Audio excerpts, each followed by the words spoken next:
dunia maya belakangan ini sedang dihebohkan oleh film dokumenter terbaru garapan Watchdog berjudul Pesta Babi, Kolonialisme di Zaman Kita.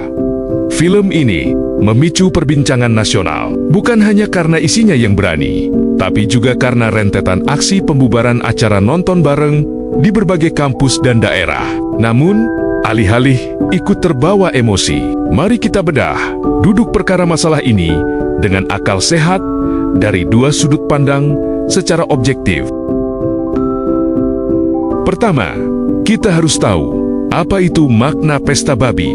Judul ini diambil dari tradisi sakral masyarakat adat Muyu di Papua Selatan bernama Awon Atatbon. Bagi mereka, babi dan hutan bukan sekadar komoditas pangan atau ekonomi, melainkan simbol kehormatan, relasi sosial, dan ikatan mendalam dengan tanah leluhur. Dari sudut pandang ini, ketika hutan mereka dibuka secara masif untuk proyek industri, masyarakat adat merasa bukan hanya kehilangan pohon, tetapi juga kehilangan fondasi identitas budaya mereka.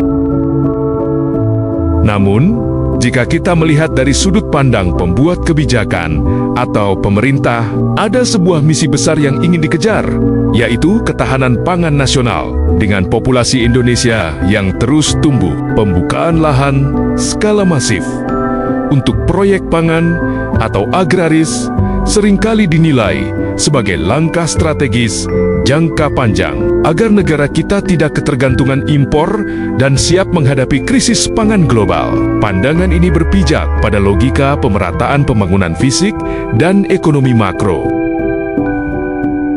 Benturan terjadi ketika logika pembangunan berskala besar ini dinilai kurang melibatkan pendekatan humanis yang mendalam terhadap masyarakat lokal yang sudah mendiami tanah tersebut selama bergenerasi. Banyak akademisi dan aktivis menyayangkan aksi pembubaran diskusi film ini. Bagi mereka, sebuah karya seni atau kritik sosial seharusnya dihadapi dengan ruang dialog terbuka dan proses hukum yang transparan, bukan dengan cara-cara represif atau pembungkaman suara.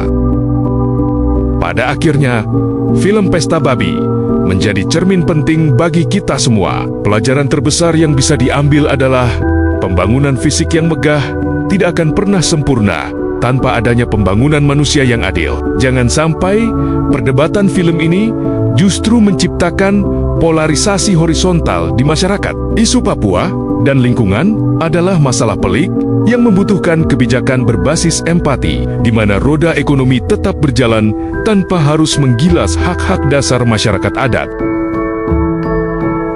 Dunia ini tidak selamanya hitam putih, dan selalu ada ruang untuk saling mendengar. Apakah kalian sudah menonton film dokumenter ini di YouTube? Bagaimana pendapat bijak dan solusi yang kalian bayangkan? Yuk, kita diskusikan di kolom komentar dengan bahasa yang sopan dan cerdas. Jangan lupa untuk klik like, share video ini, dan subscribe untuk terus mengawal konten-konten edukasi yang mencerahkan.